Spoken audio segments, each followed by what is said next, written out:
Looks like Roxanne might be back from Japan. Hi, Roxanne. Welcome back. So we just have two more classes to go. And yeah, you've been hanging in there. And I hope, I really hope that it's been something useful that you can use in your life to figure out what karmic seeds you need to shift, how you can shift them, how to increase your kindness for others, how to make this a better world. Really, this is what this is all about. So, yeah, yesterday I went to see a friend of mine, Venerable Phil. Some of you may know him. He recently had a fall and went to the hospital. And when he was at the hospital, they found that he needed to have a new valve put into his heart. And so they did that. And he's like, oh, I have so much more oxygen now. I feel so much better. And I was visiting him yesterday and shared with him that I was teaching Lojong. And he went, oh, oh. It's just like his love for Lojong. And I think many of us feel that way. Because it's some of the courses seem very intellectual, and this one's very hands-on. This one is like very clear about what you need to do and how to do it, and empowering you to be able to do it yourself. Right? It's like someone teaching you how to drive. Yeah, don't go too far this way and don't go too far that way. But they can't do the driving for you. You have to do the driving. So your driving classes are almost over.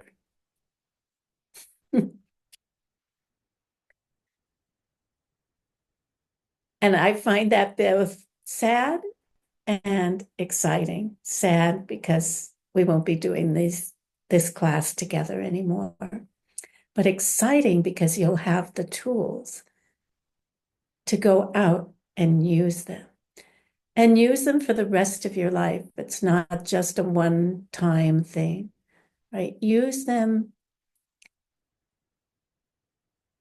every moment of your life eventually. And that is the path to enlightenment, right? So you probably didn't need this pep talk, but here we are anyway. So let me see. One sec. I'm going to minimize my screen here. There's where I want to be.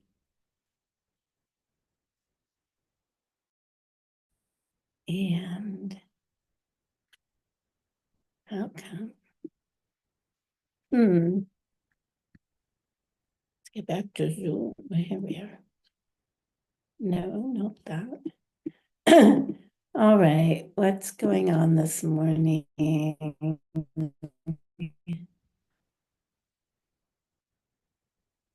There we are. Okay. Too many windows open.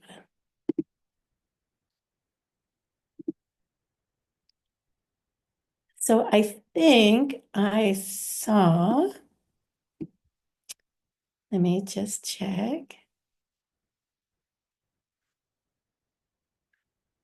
Thought I saw Iravor here this morning. Is that true?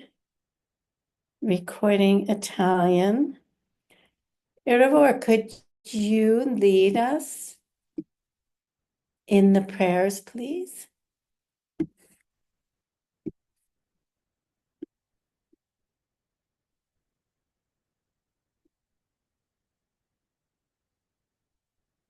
Are you there? Is-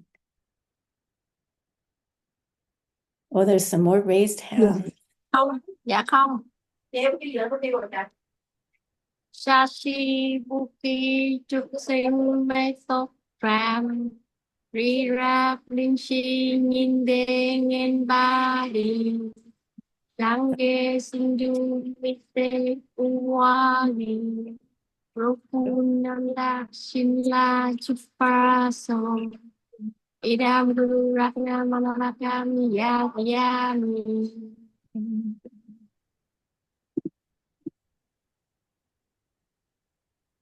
Trang ghê chư đang chọc đi chốc nam là Trang chốc ba đu đắc ni các su chi Đắc đi chinh so ki bê so nam ki Rô la băng chia sang ghê ba so.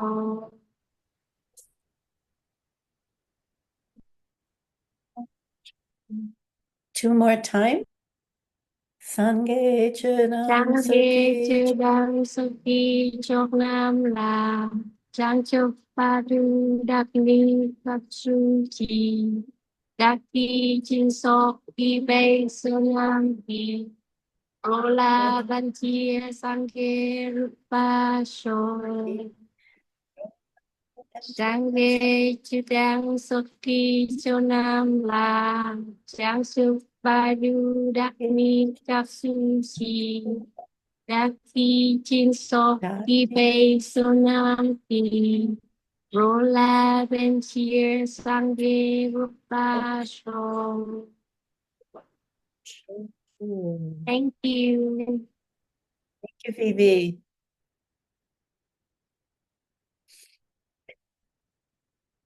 So in case that went a little too fast for you and it's in a different language, just remember that we're offering a pure world in request for these teachings.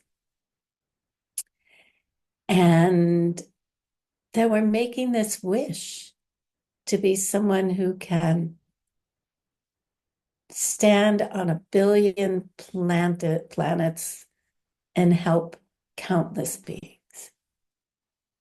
That's the wish that we're making.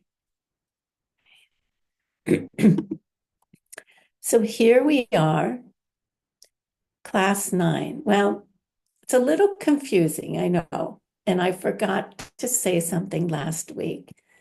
So yesterday we posted in the Telegram chats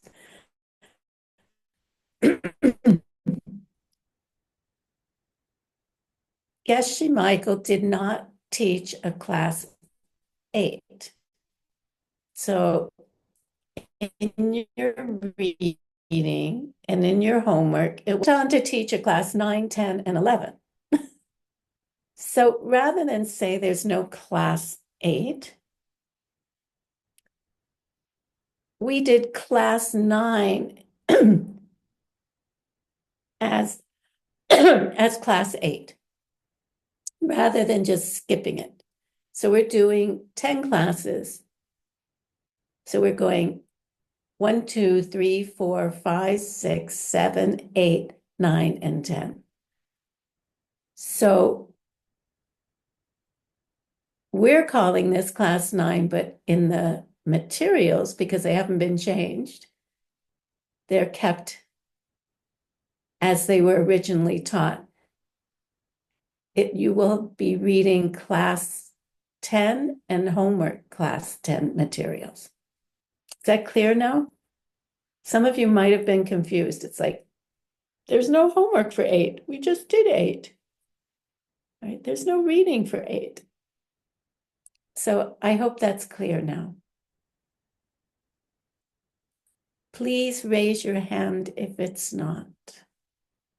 If you have any questions, don't be silent about class 8, 9, and 10. We'll talk about other questions later. Everybody's good? Okay, then. So we're continuing with the Wheel of Knives. Right. The Wheel of Knives is kind of like our own story, right? When unpleasant things happen, we say, why me? Of course, when good things happen, do we say, why me? Generally not, right? We don't even think about them. Oh, that's cool. So at the beginning of this teaching, of this text, Dharma Rakshita bows down to the three jewels. Maybe you remember that. And then he says, oh, wait a minute. I'm going to bow down to the Lord of Death. And then, like every time something happens to me, if I really analyze it, I see that it comes from myself. I did something to hurt somebody else. And then there's this long boomerang thing, and it comes back to hurt me, right? This is what we went over last week. Then he lists the things that happened to him. And he says, oh, the Wheel of Knives has come back to hit me. It's so compelling to think that it's other people's fault, especially when the suffering is coming back to us through another person. Right? If you stub your toe or something, it's easy to kind of forget it and not worry about it. Oh, I stubbed my toe. Oh, that hurt. And then you carry on.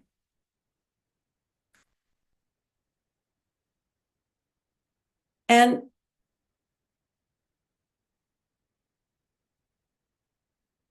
but when somebody is there in front of our face, right? Somebody right in front of you is hurting you somehow. It's almost impossible in that moment to realize that they are not self-existent. That this is coming from me. That they're just an instrument of my energy. I just set this in motion earlier. I did it. They're just the postman delivering the letter. And they have nothing to do with the bad thing happening to me.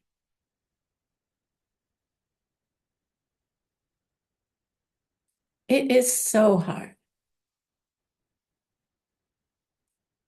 I don't think I need to tell you that. I'm sure all of you have experienced that for yourself. And there's nothing we can do by reacting to them to stop it. He's doing this to me, so I'm going to get back at him. Maybe they're going to do something to me, so I better do it to them first.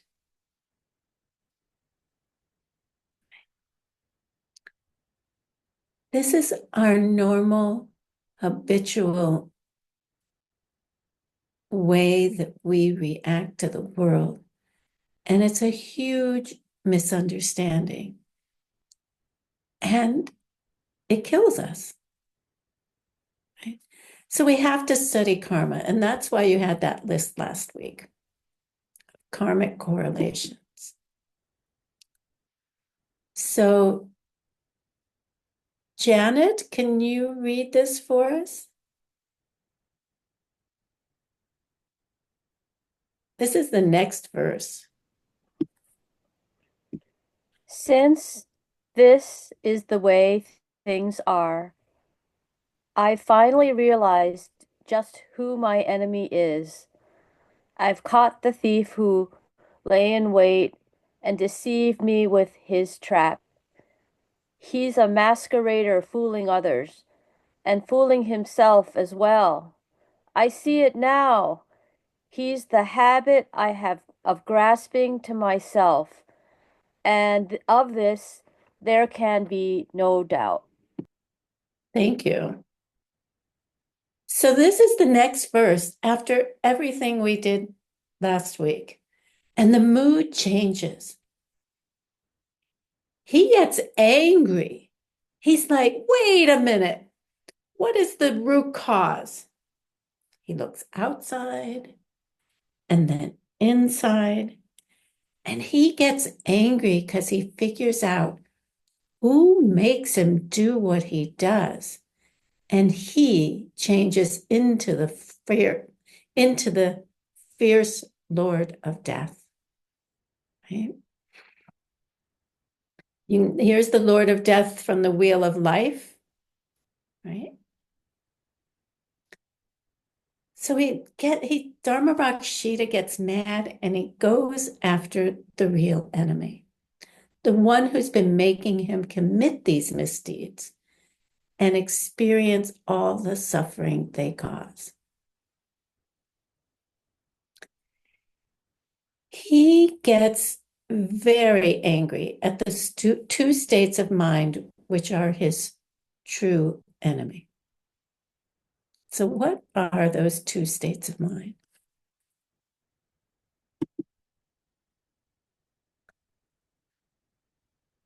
These two are similar and often confused. Rangzhen is self-cherishing. This is the state of mind that watches out for number one. It only takes care of yourself and ignores others.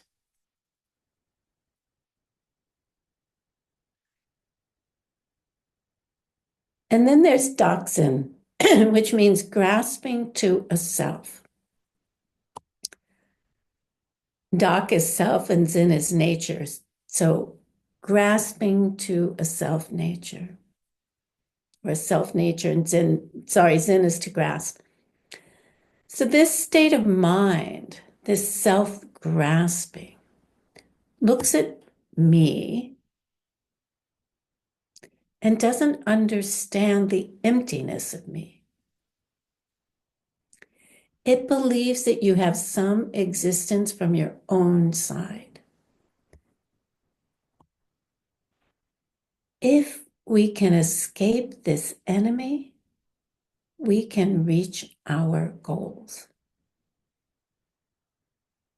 So Dharma-Rakshita becomes this monster and he turns on these two enemies. Oh, excuse me. He turns on these two enemies and he determines that he's going to go after them and wipe them out completely. Right?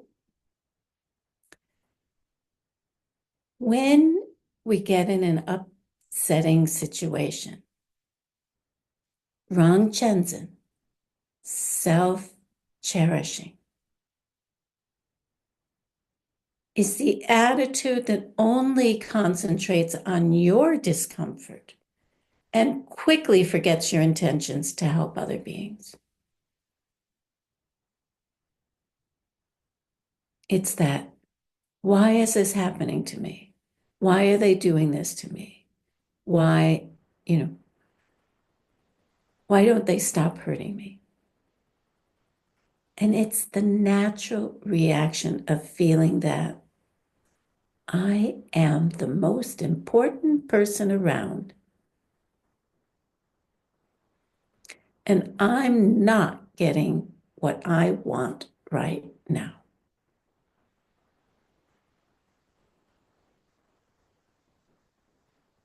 Right? That's self-cherishing. That's that me with the capital M. Grasping to a self, Daksin, is more subtle.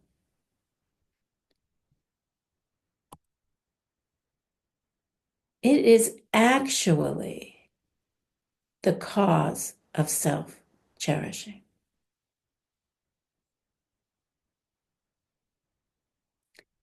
It's the mind that thinks that the things that are bothering you are coming this way, not from your past karma.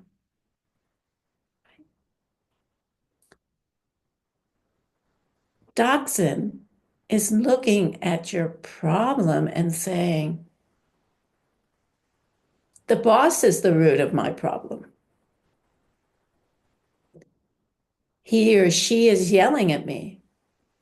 They're a bad person. That's Doxin. What doesn't Doxin understand? That this is all coming from me, right? All going this way. And that boomerang is coming back and hitting me. Oh, come on, prove it. Prove it to me. The boss has somebody that loves them.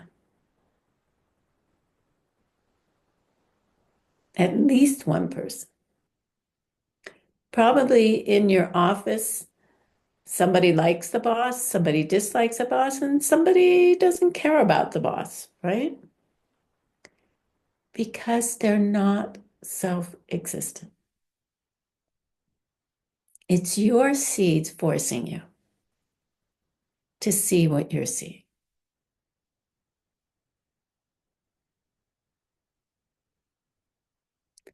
So Rang Chenzen is worried about me. Why is it happening to me? Doxin is at the root of it all.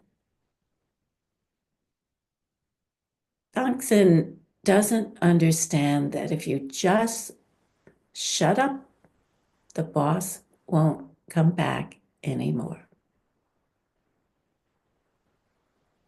Because they are only your projection.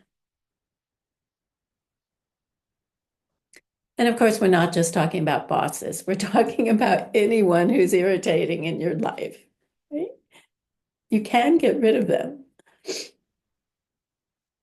But it's not by pushing them physically out. It's not by yelling at them. It's not by walking out on them. It's because if that karma is not complete, that you set in motion in the very past, then it will just keep coming back to you.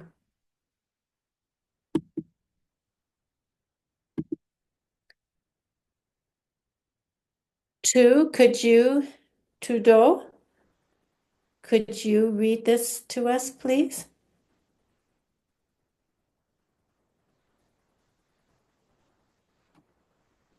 Yes. Thank you. Now let's see the wheel of myth of karma curse his core.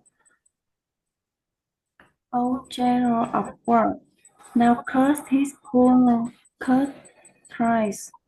10 lines across of white bracelet, a nose of 2 tooths, star in brass with 2 eyes, of letters and of wisdom. Open your jaw and show your fang. For power of confession, since them deep within the flesh of this my hate is true. I call on the king of the secret knowledge and secret words that word to torture on the inner mind. There is no freedom here in the world of the vicious circle of life. Take up in your hand the wheel of life. Take up the wheel of karma. Speed to side of my foe. The killer once evil demon that he is. Distracting to myself, broken world, the promises, waters of my life and other. Go and face him here. Thank you. Thank you. So Dharma Rakshita, he's determined that he is going to seek out his enemy, waster of my life and others, right? Go and bring him here. This cruel one, this evil demon, this demon of grasping to myself.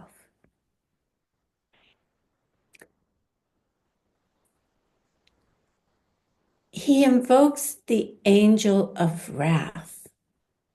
O angel of wrath, now cut his skull, cut thrice, stand like a god on widespread legs, a knowledge of two truths.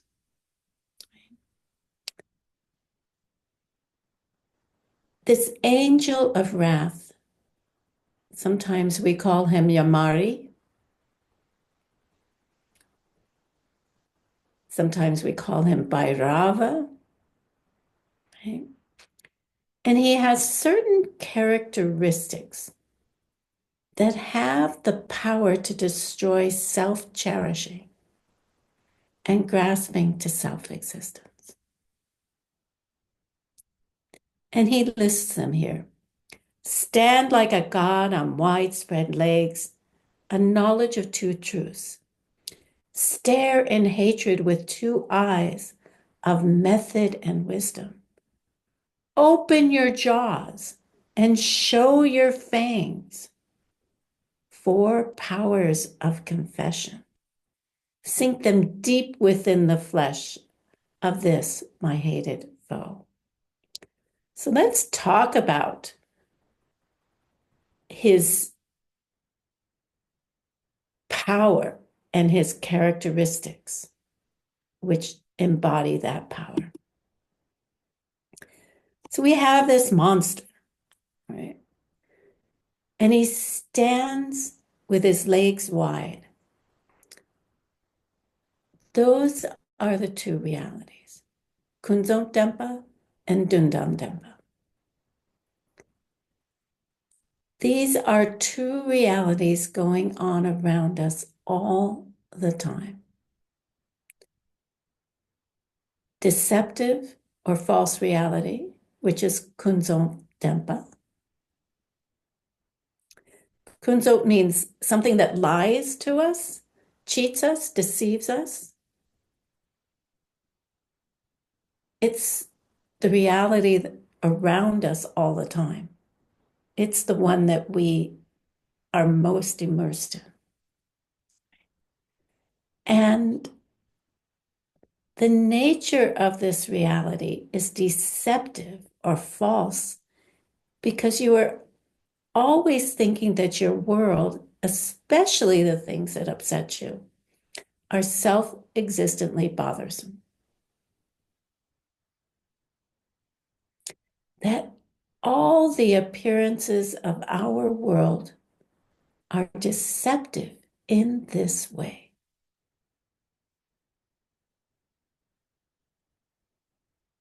So one foot is standing on false reality, on deceptive reality.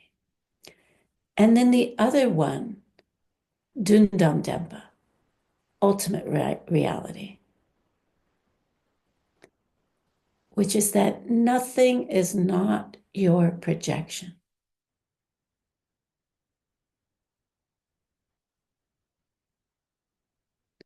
The fact that nothing exists in any other way other than your projections.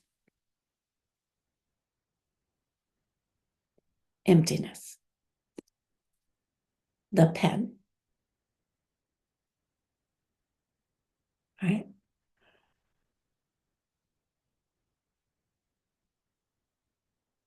We begin by understanding this intellectually, understanding ultimate reality intellectually.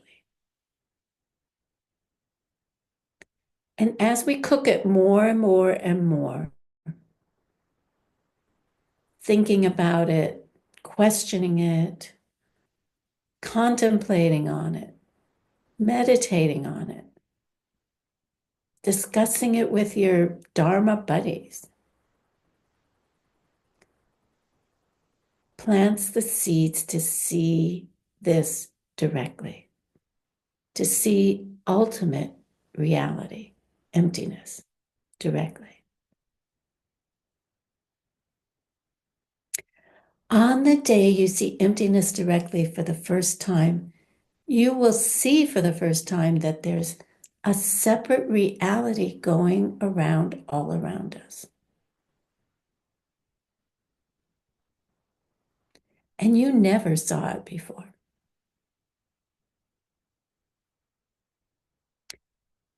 It's a higher reality, which is perfect, crystal, diamond reality. So once we're standing on the two legs of our understanding of emptiness, that the world is happening through our karmic projections, then I'm in a strong position, right? I'm solid to start ripping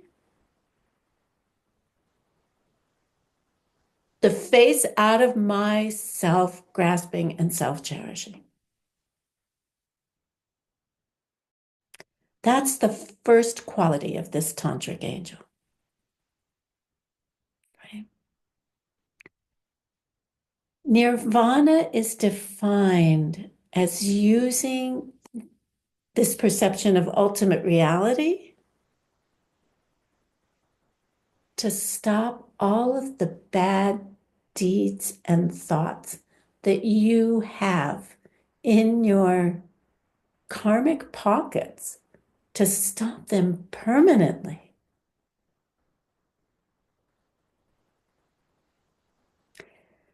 So if you have a true grasp of these two realities, deceptive reality and ultimate reality, you can use the wheel of knives to rip apart the enemies, your enemies, of self-cherishing and grasping to self-existence.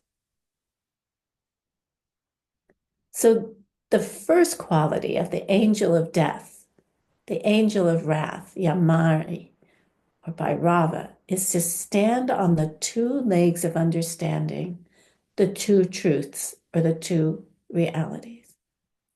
And this is a strong foundation.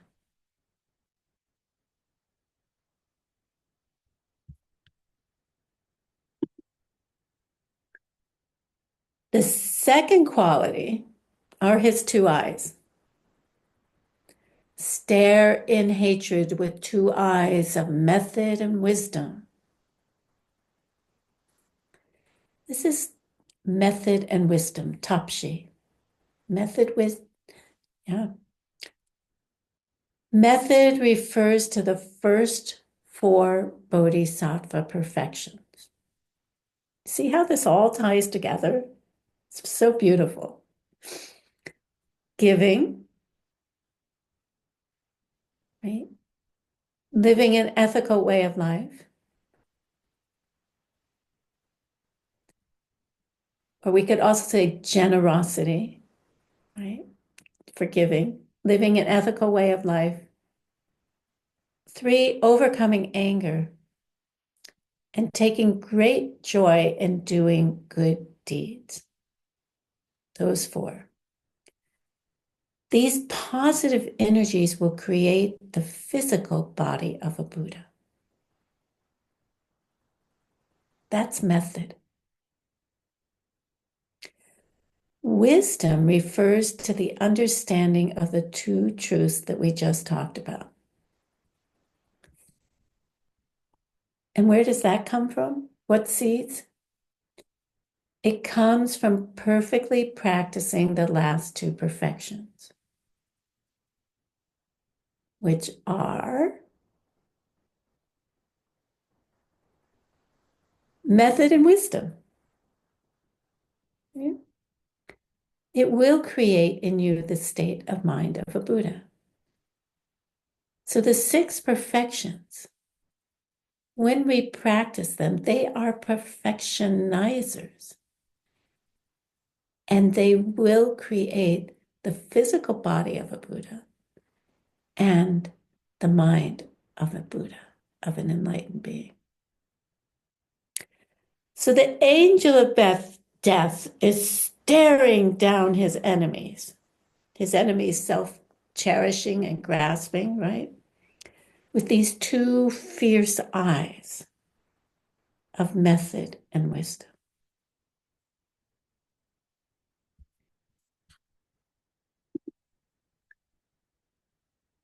Open your jaws and show your fangs. 4 powers of confession. Sink them deep within the flesh of this, my hated foe. So he has these 4 fangs. The fangs are the ability to straighten out your old bad karma. And that's something called the 4 forces.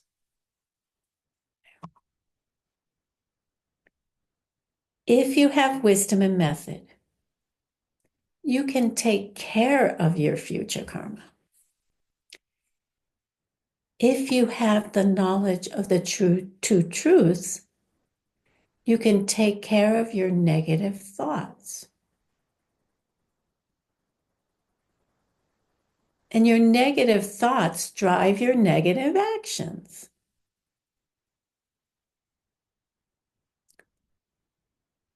So there we have the 2 legs to stand on, the 2 eyes, and now we have the 4 fangs. We still have to polish off our old bad seeds that we're still carrying around with us. And you can take care of those with these 4 fangs, the 4 forces. With these characteristics, you are a complete tantric monster, ready to rip apart your foe.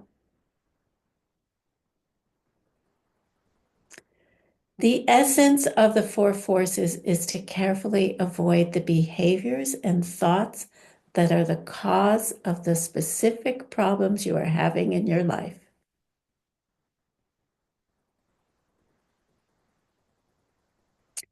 You can now wipe out your enemy, which is your misunderstanding emptiness, resulting in selfishness.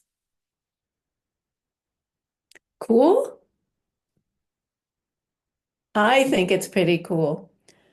When I first heard these teachings, I was like, I want to go down to the beach because I live near the ocean then with some of my friends and build a big bonfire and have this diamond Lord of Wrath dance and go after our mental afflictions, right? You can do it. You can do this dance. Maybe you want to get together with a few friends, or maybe just in secret. Embody what it feels like to go after your self-cherishing and your misunderstanding. Okay.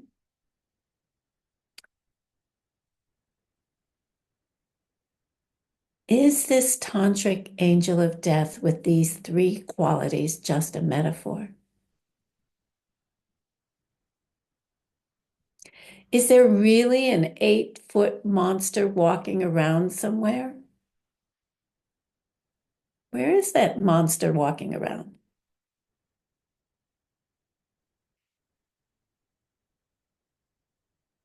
It's not a metaphor. This being does exist. And it is created by those spiritual qualities existing within you.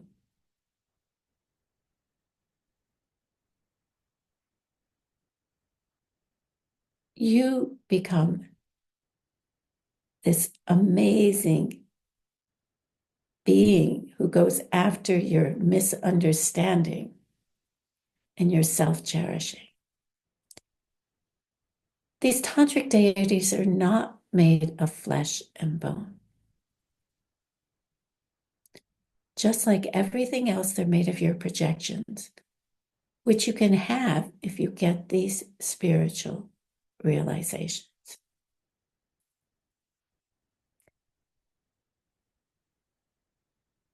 Let me see. Kadran, would you read this verse, please?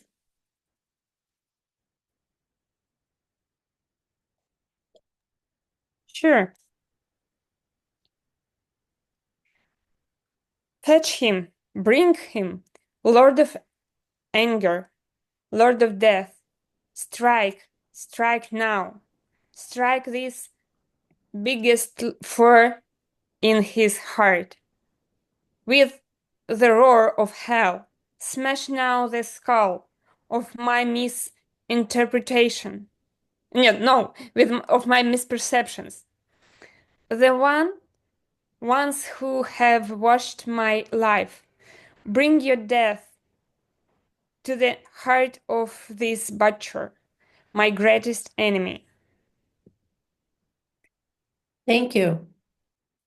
So you have to start becoming the angel of death. We want to stop the angel of death, right? We don't want the angel of death to come and take us away. How do we stop that? We go after the enemies of self-cherishing and ignorance.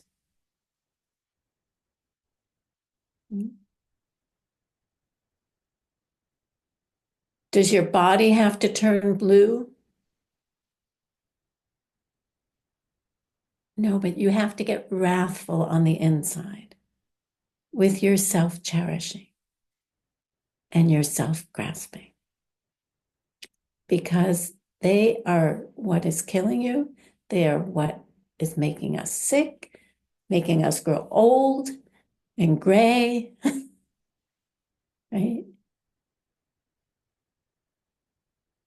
So we have to go after those karmas, after those seeds. Okay, I need another, well, not just yet, but maybe there's somebody who wants to read. Raise your hand and I'll call on you when we get there.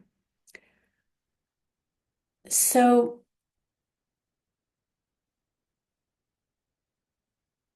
we have to go after our ignorance, our misperception, which here means the misperception of things as self-existent. So it's basically the same as Daksin, grasping to a self. So thank you, Awilda. I'll call you on you in a moment. If we smash the idea that things are coming from their own side, and it gets frustrating as we realize that all the bad things happening to us are coming from our karma. And it's liberating because now you can get rid of your problems. Everything is nothing but a projection of your mind. Anything is possible. Okay, Awilda. I call on the King of the secret knowledge and secret words that work to torture all these enemies. There is no freedom here in the woods of a vicious circle of life. Take up in your hands the wheel of knives. Take up the wheel of karma. Speed to the side of my foe, the cruel one, evil demon that he is, this grasping to myself, broken vows and promises, waster of my life and others. Go and fetch him here. Thank you. So this wheel of karma, right? Take up the wheel of karma. It's karma that keeps us in this cycle, right? And karma means anything you ever do, say, or think. Lele jiktin not okay, right? And Dharma Rakshita now calls it the wheel of karma. Can you use the wheel of knives on your own self-cherishing? Can you turn the laws of karma back on this monster? Can you turn the tables around and start slicing up his face with his own weapon? Yes, you can. And this is the only holy kind of anger that there is, to use the wheel of karma to cut out your own enemy of grasping to a self. Because they're not self-existent. She or he is not self-existent.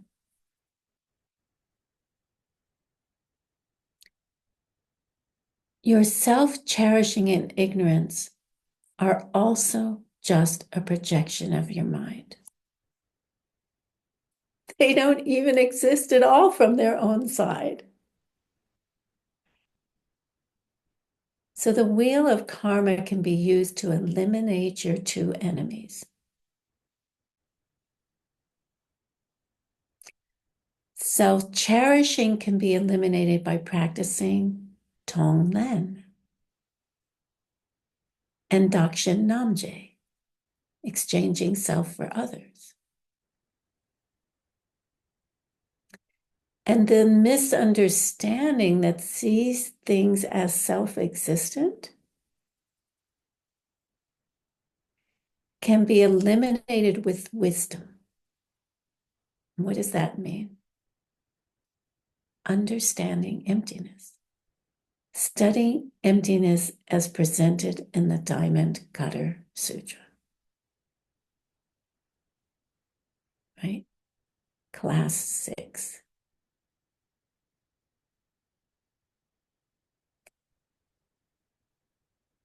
We are given all the tools we need to become an enlightened being.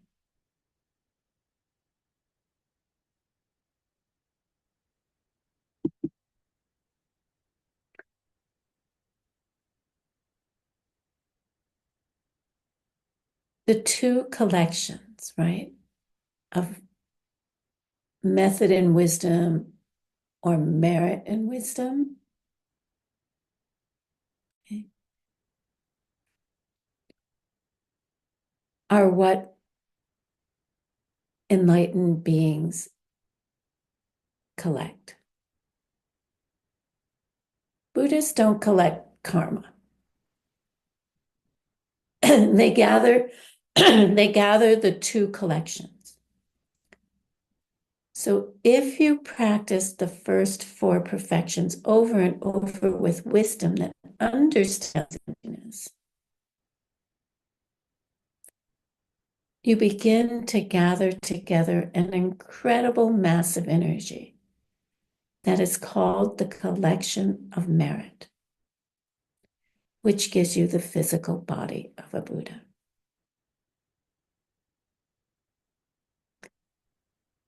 So what do Buddhists collect? We call it sokni, which means two soaks, two collections. So what are the two soaks, right?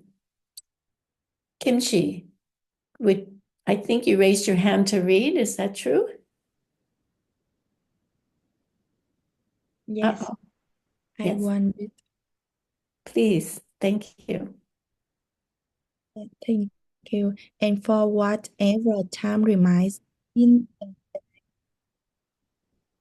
and those who are my parents reached our enlightenment. He will not know other. Why on earth is we wander together, driven by karma to seek growth, love, and cherish one another. Love and cherish each other as one. Thank you, teacher. Thank you, Kimchi. So the heaven below no other, right? May we all live there. But to get there, we need these two collections. When we dedicated the end of class, right? Gewadi kewo kun, sunam yashe sok zok shing, sunam yashe lejun wei, right? What does it mean? Sunam means a good deed. Here we're mainly talking about method or merit, the first four perfections. Yeshe is wisdom. Sok is collection. Zok is completion. Shing means along with. That's what changes you into a Buddha, is what that means. The collection of wisdom and method. It affects your inner spiritual body by opening up the little channels inside you every time you help somebody. Or even when you have a tiny little kind thought towards somebody. And it's especially powerful if you do it with the understanding of emptiness. When the channels are not open, you have to get old and die. When they open up completely, you become an enlightened being.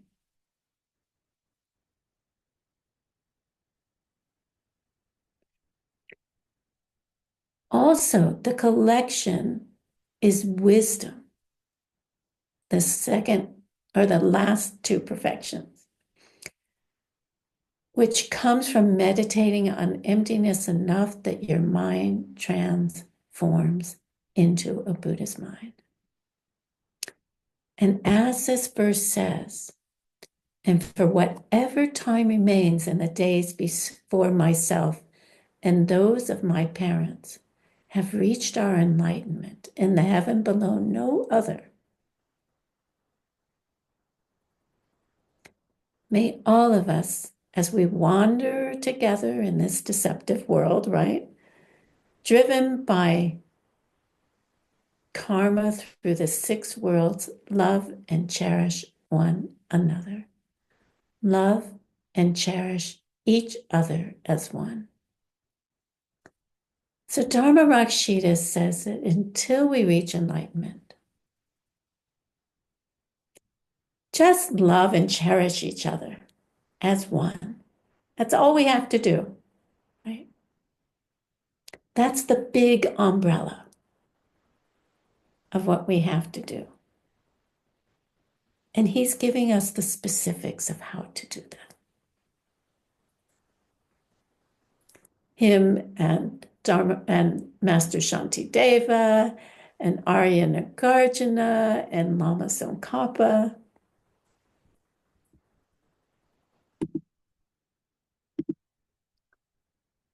And who would like to read this time?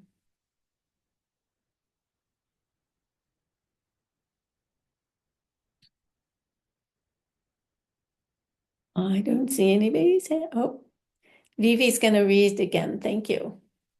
Can you turn your camera on? Thank you. Thank you, teacher. And in those days as well, may I find the strength do well alone within the free realm of misery.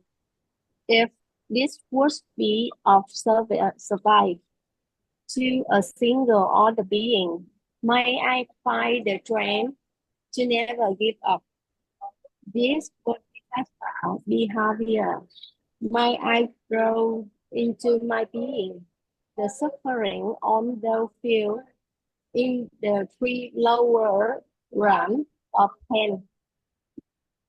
Thank you, teacher. Thank you.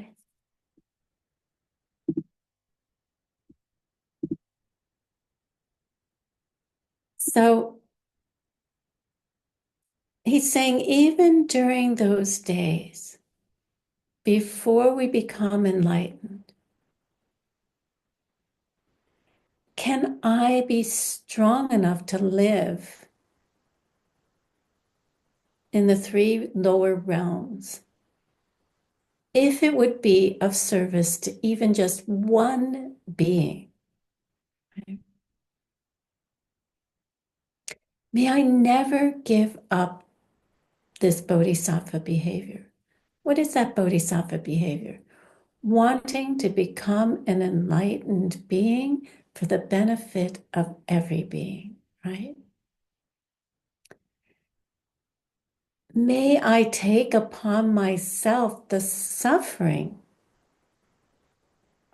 of those who live in the lower realms.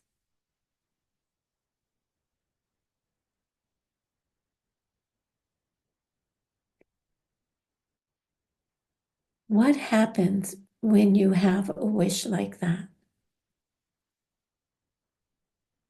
Do you take on the suffering of the lower realms? Just the wish makes your heart grow bigger. It makes your ability grow greater to serve countless beings so that you can become an enlightened being who can remove the suffering of every being in every realm. And then I need another reader.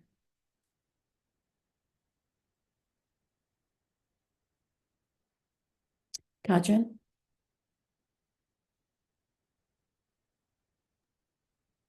Thank you. And in those days as well, may I find... No, the second verse, please. Oh, and in the very moment after I arrive in the realms of hell, may the Belgards, Hellguards. Hellguards, Hellguards. may the Hellguards look upon me and see their body, their holy Lama. May the rain of weapons they release upon me turn to shower of blooms before they land. May I stand untouched. May peace and bliss then spread throughout my heart. Thank you. Thank you. So this idea that bodhisattvas will go to hell for other people, is that possible? No, they don't have any more bad karma. They can't go to hell, right? So it's impossible to literally take on the suffering of others. But trying to do it will get you to paradise.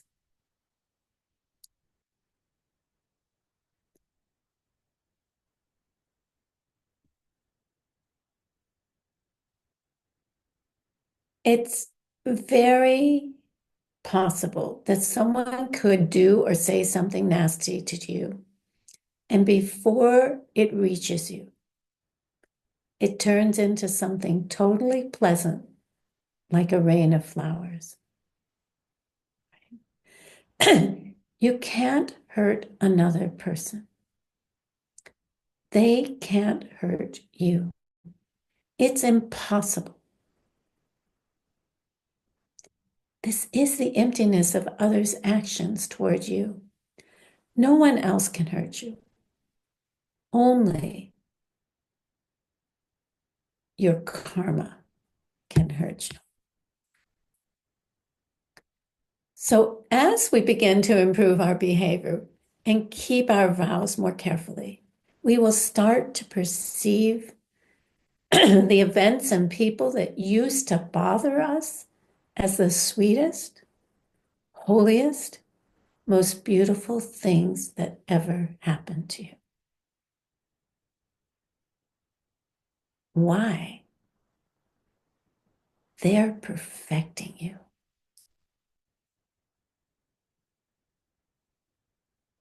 Rather than hurting you. They're showing you where your work is, what you need to do.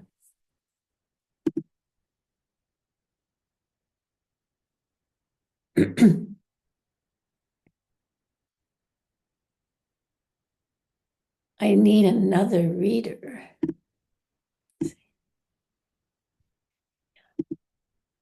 Well, this is the same verse, sorry. Just added a picture of the arrows turning to flowers, which is what happened to Lord Buddha, right? So you can't hurt another person. Right? Okay, Elena. Please read for us.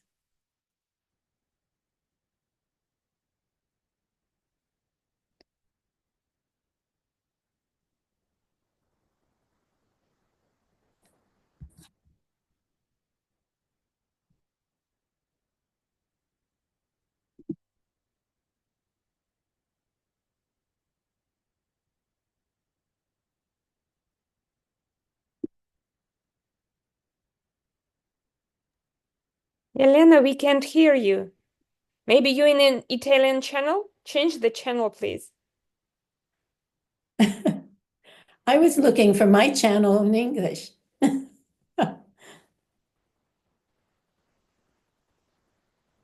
And now you can hear me? No. Can you hear me? My seat. Maybe It's someone possible else. to hear her in English channel. If Trudeau. everybody can go to English channel, you can hear Elena. It's getting too complicated. Trudeau, would you please? I see your hand is raised. Adi, you can read next. Yes. Yes. Think Think now. everything we see is something that happened from something else.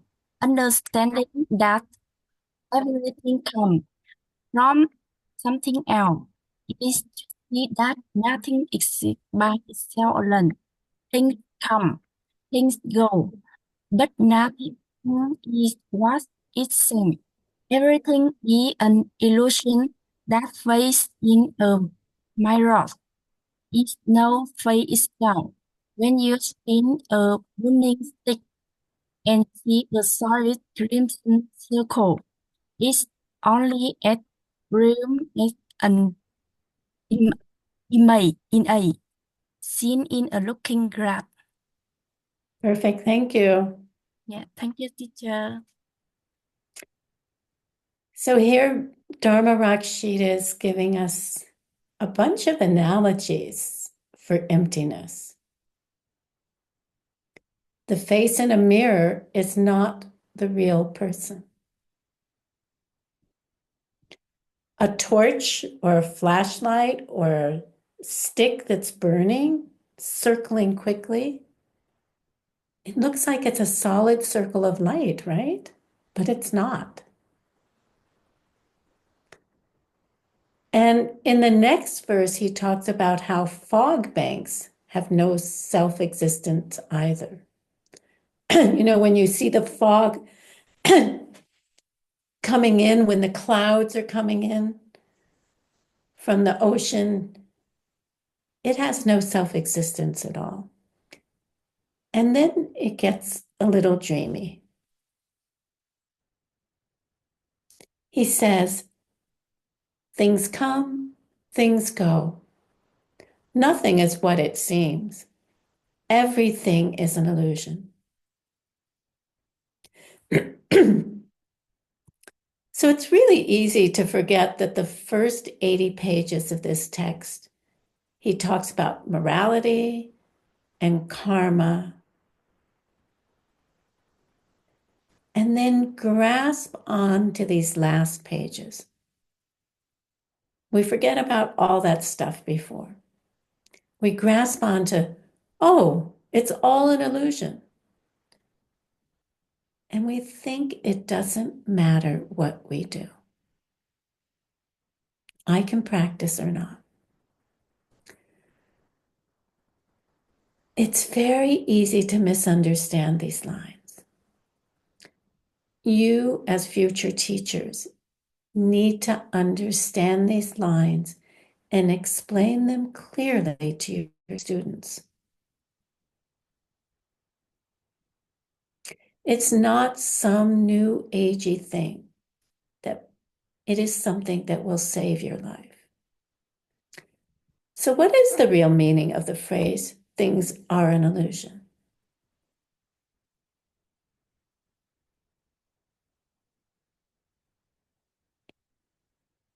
At the very beginning, he says, think now. Everything we see is something that happens from something else. Understanding that everything comes from something else is to see that nothing exists by itself alone.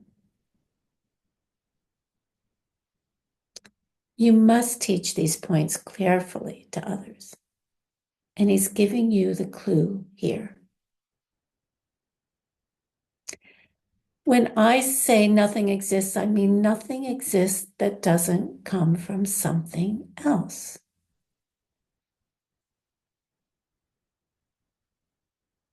When I say there's nothing to practice, I mean there's nothing to practice that doesn't come from something else.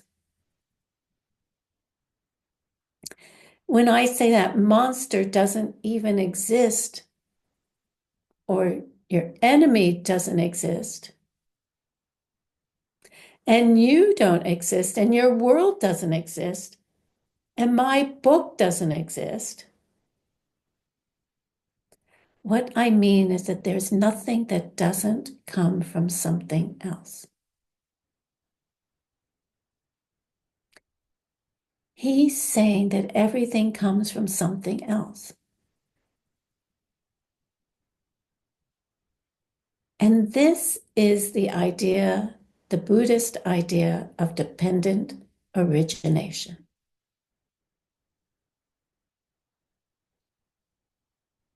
In the highest school, it means everything is coming from your mind. Your mind is projecting all of these events.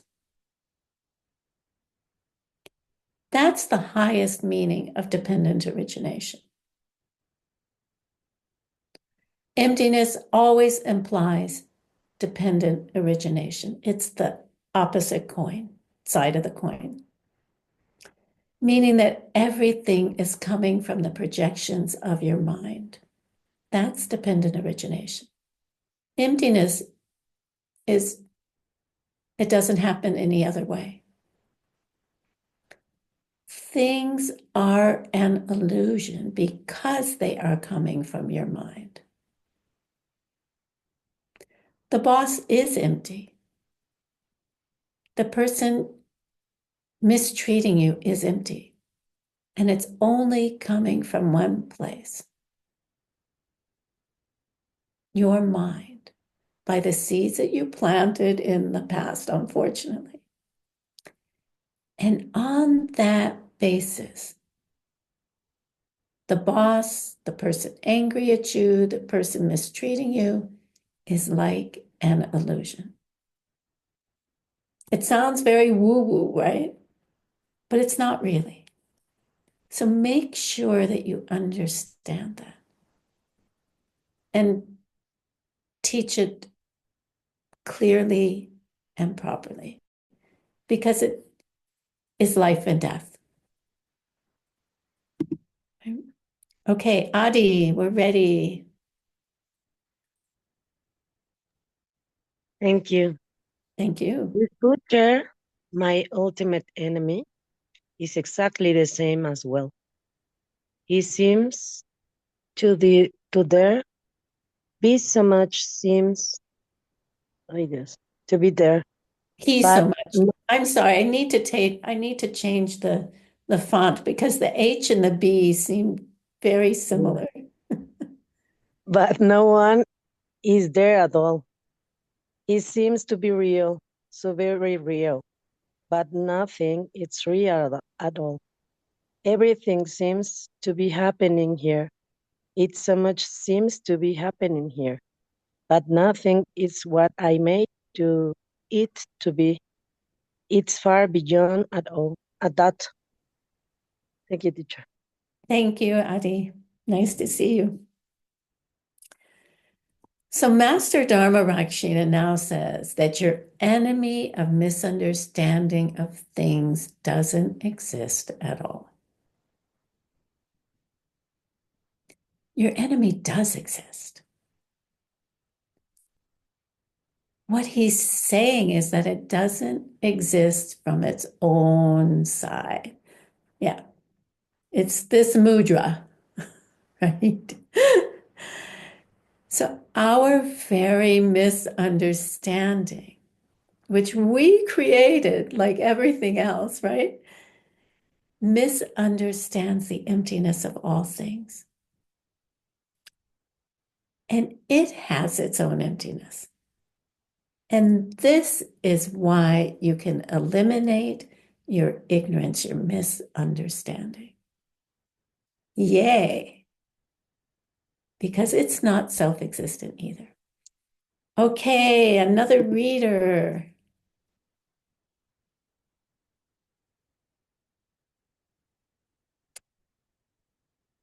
Somebody. Please, Halumi. Is that how you say that? Thank you, teacher. Can Thank you hear you. me? Yes. Okay. Think of filling a water pitcher with single drops of water. The pitcher isn't filled up when the first drop drops. Neither is it the last that fills it, nor any other of the drops alone. It's when the whole is done, when things that come from others have come from the others, that the pitcher is filled. Thank you, teacher. Would you read one more verse? Yeah, thank you. Thank you. It's just the same whenever we experience the result of previous actions, whether it's pleasure or pain. It's not the first instant of the course that brings us the result, nor is it the last or none of the rest. It's when the whole is done, when things that come from others have come from the others, that we feel the pain or pleasure. And so I beg you, be careful. Thank you. Thank you. So if you filled up a water pitcher drop by drop, it's not filled by any one of those drops, either the first or the last, or those in between. So this refers to Master Arya Nagarjuna's statement that things are not their parts alone. Things are not both the parts and the sum of the parts. We tend to think that things are their parts altogether. So mushi musum. Things are not their parts. Things are not all the parts together. Things are not both their parts and all the parts together. And things are neither They are not either not the parts and not the whole.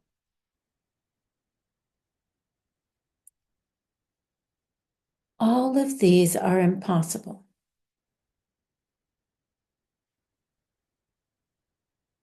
One of them has to be true. Is a thing the sum of its parts? Yeah, of course it is. That's okay. Is a car a tire? No. Is a car both the tire by itself, which is the first thing, things are not their parts, and also the sum of its parts? No. Is it neither the tire alone nor all the parts together?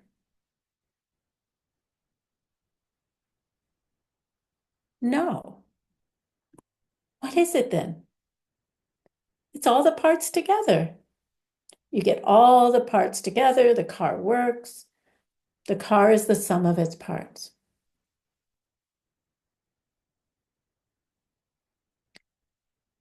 Why did Arya Nagarjuna and everybody since him say the car is not the sum of its parts?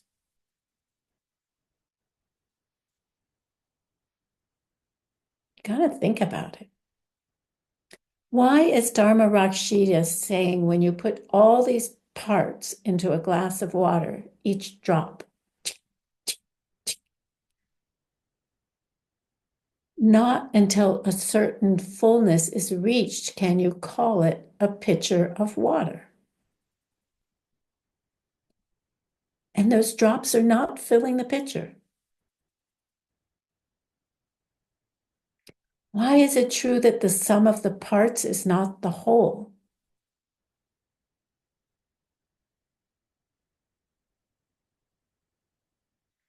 Why is it true that the car is not the sum of 5,000 different parts correctly put together?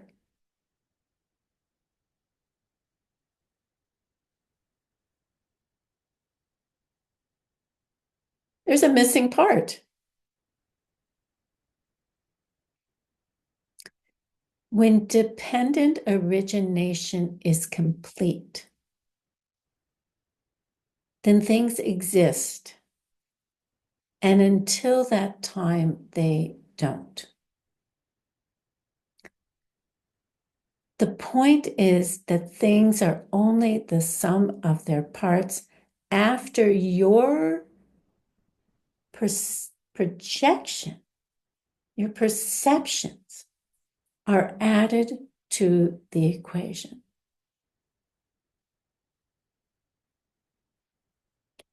All of the pieces can be there, but until your karmic seeds force you to see all the parts as a whole, it isn't a whole. That's what makes the whole exist. And this is something you got to really think about and cook. It's just the same whenever we experience the results of our previous actions, whether it's pleasure or pain. It is not the first instant of the cause that brings us result, nor is the last one of the rest. It's when the whole is done, when things that come from others have come from the others. Then we feel pain and pleasure. And so I beg you, be careful. And so the last lines are, do those things that you should, and give up those things that you shouldn't, if only in a movie. Again, let's see if, no, somehow they fell off the page.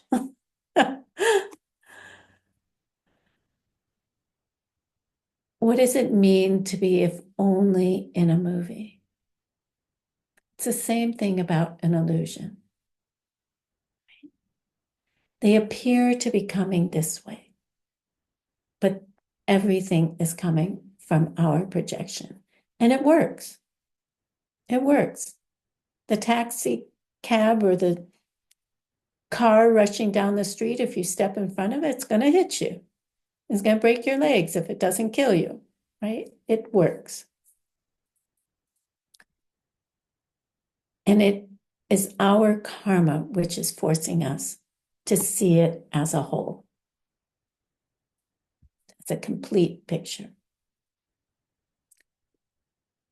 To someone else, they could very well be seeing a totally different experience and picture than you of the same, what appears to be the same object. I need another reader.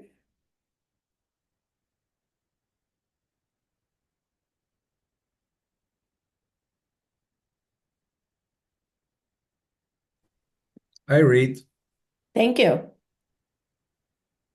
There Who is is that? no there is Enrique, thank you. there is no wheel of karma here at all. Nothing is anything. Nothing is this or that. It looks like the moon itself is floating in your teacup.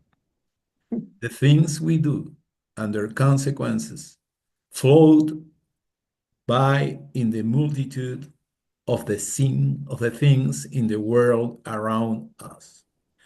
I beg you now, be careful. Do the things you should and give up the things you shouldn't, if only in a movie. Yeah, there we've got an only in the movie. Thank you. Thank you so much. There's no wheel of karma here at all. There's no wheel of knives. Nothing is anything. Nothing is this or that. And then he talks about you look into your teacup. If you're sitting outside in the full moon, you can see the moon in the teacup. It's reflected there. Is the moon in your teacup? It's just that conditions have come together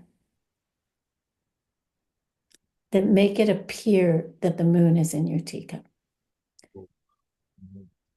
The whole world is the same as the moon in the teacup. And we keep going around thinking that's a real moon. The things that bother us are only reflections of our karma. They don't come from their own side because things are an illusion. You must do good deeds. Your good deeds create a pleasant illusion. And your bad deeds create an unpleasant illusion. I beg you now, be careful. Do the things you should and give up the things you should. This is what it means when he says, if only in a movie.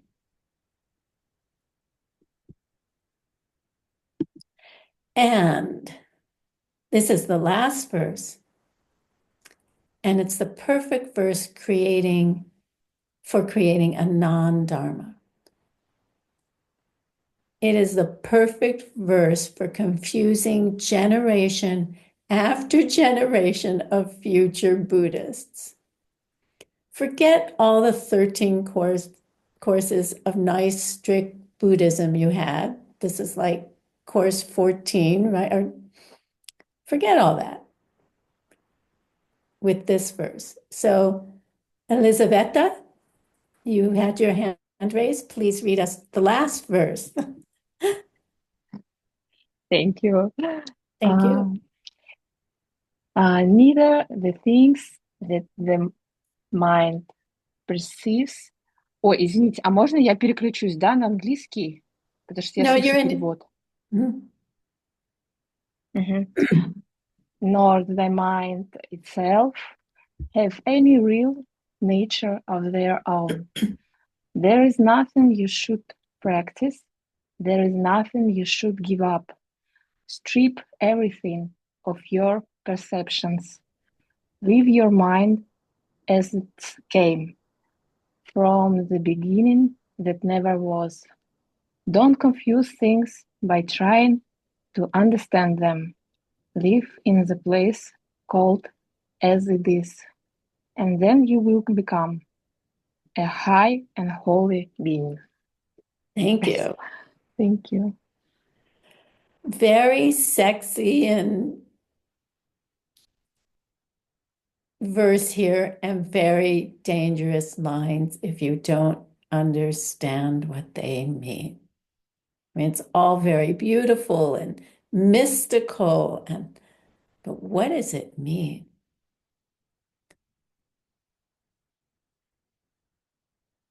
There is nothing you should practice from its own side. Strip everything of your projections. This means try to understand that your world and everything you like and don't like in your world is the play of your karmic projections.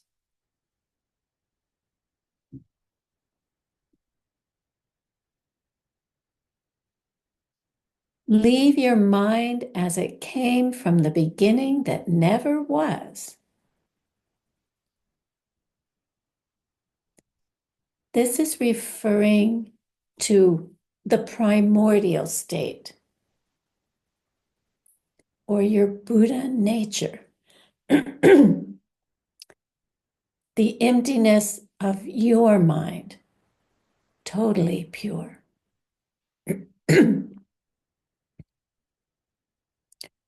There are some schools of Buddhism that teach that your mind has been pure from the beginning and that you just can't see it. If our minds were pure from the beginning, we wouldn't be suffering, right? It's not true. It's not pure at all. You know, come visit my mind, right? I know it's not pure. So learn to recognize the emptiness of your mind. That is the pureness that has always been there from the beginning, the emptiness of it. The fact that your own mind is also just a projection is what gives you hope that you can become an enlightened being. You know, if our minds weren't empty, we would be stuck with this kind of mind forever. Because our mind is a projection. And that's the case forever. There's hope that we can turn it into an enlightened being's mind. Live in a place called as it is, refers to the real nature of things.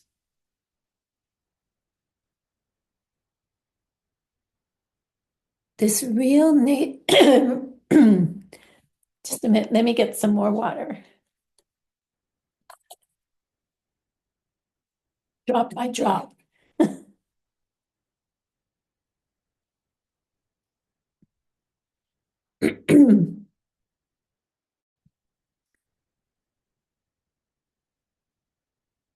Live in a place called as it is refers to the real nature of things. Oops, let's refocus here.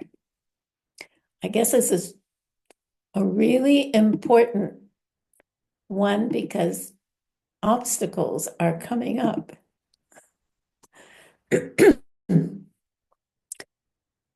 Live in the place called as it is. refers to the real nature of things. And it is the eternal marriage of karma and emptiness.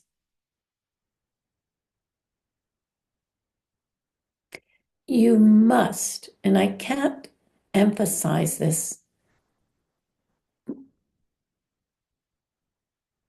I can't emphasize how important this is. You must be careful to teach people these lines correctly. Because everything is an illusion, you must keep your vows. If you have a very bad emotion, go attack your own self-cherishing and ignorance with the ferocity of a wrathful monster. Right?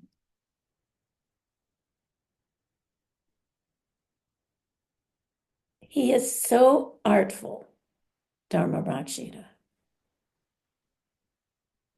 He ends it on the teaching on emptiness. We keep coming back to emptiness. That we are creating our own reality by the seeds that we have planted and that we continue to plant. And then at the end, he gives a little bit of the lineage, and we don't know who wrote this down. He just gives a little bit of the lineage in the reading. And you'll see who passed it down to whom throughout the years. And just about every great Lama is in there. And that is the end of that lojo. The first half is to recognize that your world is coming from you. The second half is to get pissed off and go cut up that self-cherishing and the misunderstanding of emptiness. Get out there, be the demon. Sometimes the right thing to do when you have bad thoughts is to be calm and peaceful. Be like a bump on a log, as Master Shantideva says. And sometimes you should get into like a wrathful mode, like, I'm going to take my own selfishness and rip his heart out. Just enjoy it. Not at the other person, at your self-cherishing, your misunderstanding. You just turn into this powerful being, and it's very, very beautiful. And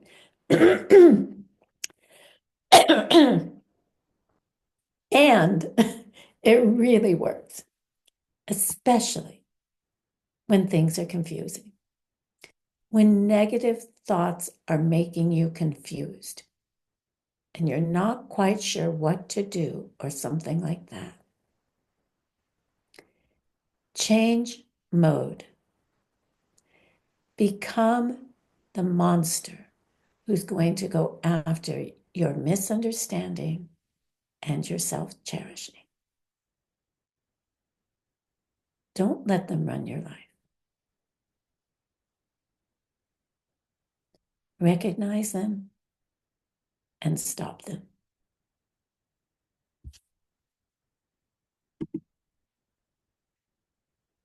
So,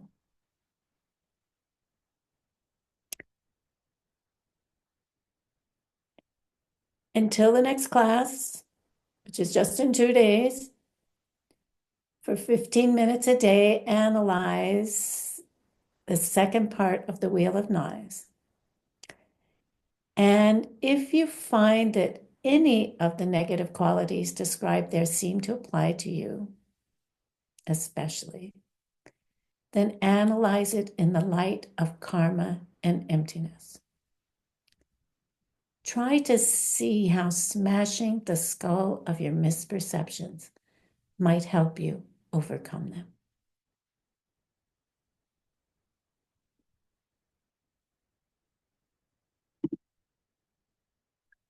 And here we are at the end of class. Let's offer this pure world to to Dharma Rakshita and everybody who has brought this teaching down to us, so that we can use it to make the pure world that we imagine as we say this prayer. Here is the great earth, filled with the smell of incense, covered with a blanket of flowers. The great mountain, the 4 continents, wearing a jewel of the sun and moon. In my mind, I make them the paradise of a Buddha and offer it all to you. By this deed, may every living being experience the pure world. Idam Guru Ratna Mandala Kam Niryatayami. And by the goodness of what we have just done, may all beings complete the collection of merit and wisdom. Remember those 2 legs? And thus gain the 2 ultimate bodies, the body and mind of a Buddha, that merit and wisdom make.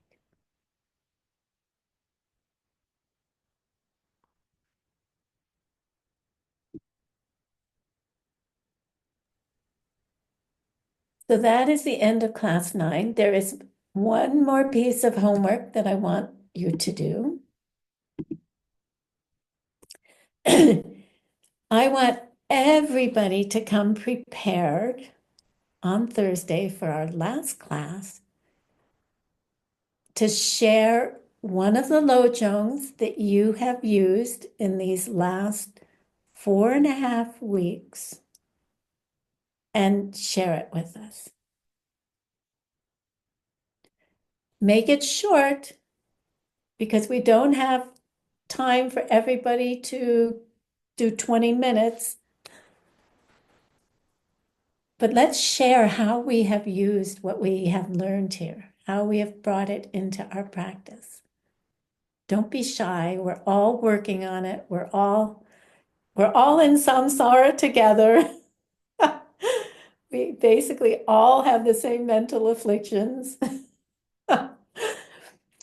So please come and share with us.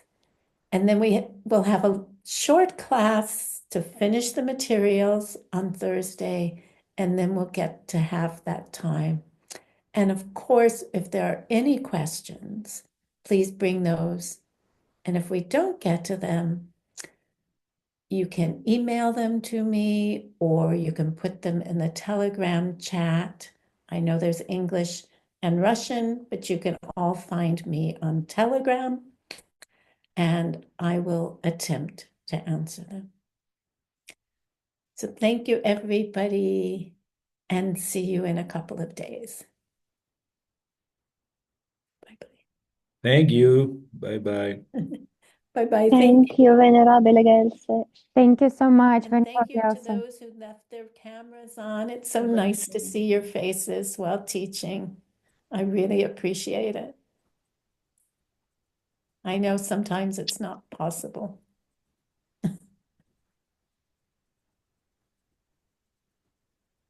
Cảm ơn cô Gyelse. Thank you, teacher. Thank you. Thank you, teacher. Thank you, teacher. Great time for See us. you. Thank you. Bye-bye. Bye-bye.